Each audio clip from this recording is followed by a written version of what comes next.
Gabonaises, Gabonais, mes chers compatriotes, je suis candidat pour l'élection présidentielle du 12 avril 2025.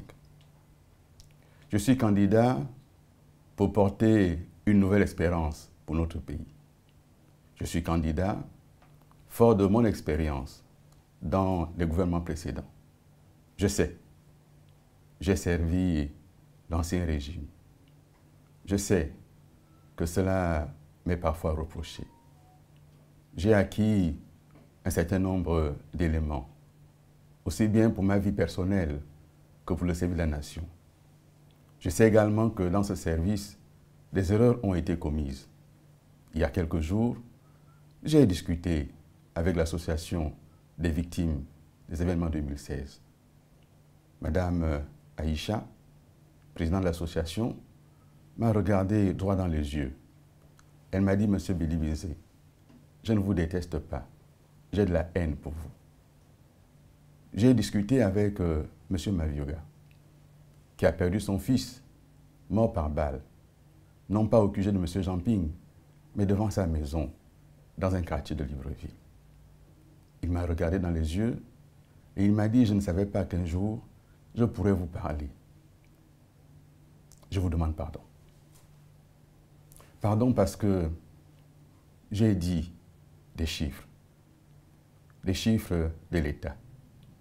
Je n'étais pas sur les lieux, mais j'ai dit les chiffres officiels. La vérité doit être connue.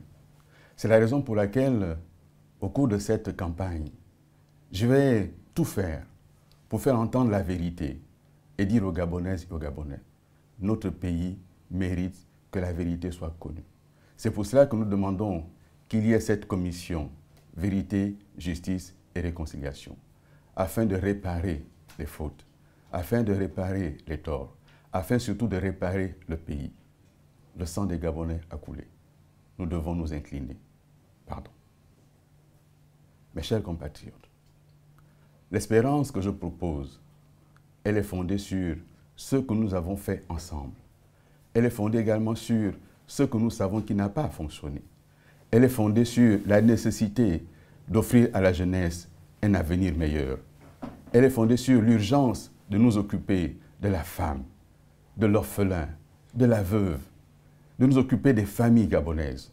Oui, très souvent, nous sommes allés sur de grands projets d'envergure, dont la plupart d'ailleurs n'ont pas abouti, mais nous n'avons pas suffisamment mis l'accent sur le quotidien des Gabonaises et des Gabonais.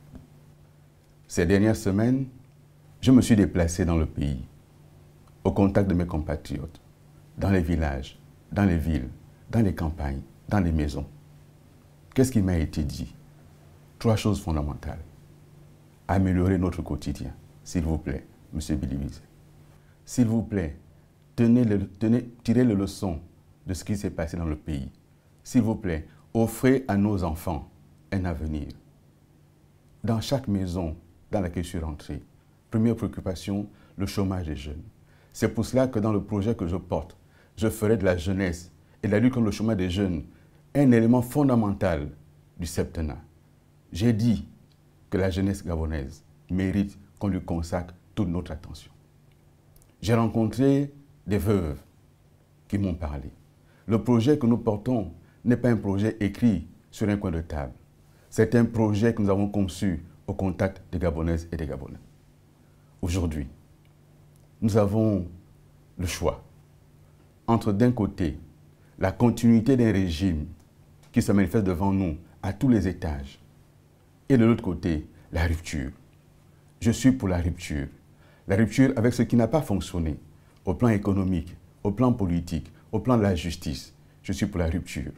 On ne rompt pas juste pour s'asseoir, on rompt pour prendre un nouveau chemin, un chemin d'espérance.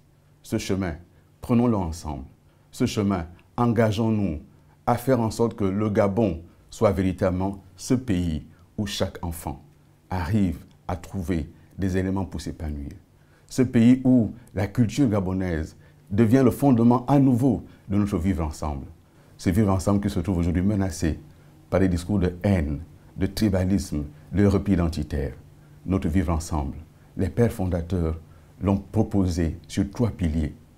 L'union, le travail et la justice.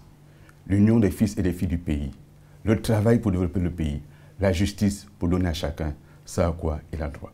Le 12 avril, votez pour l'espérance, votez pour Alain-Claude Bilibize. Merci.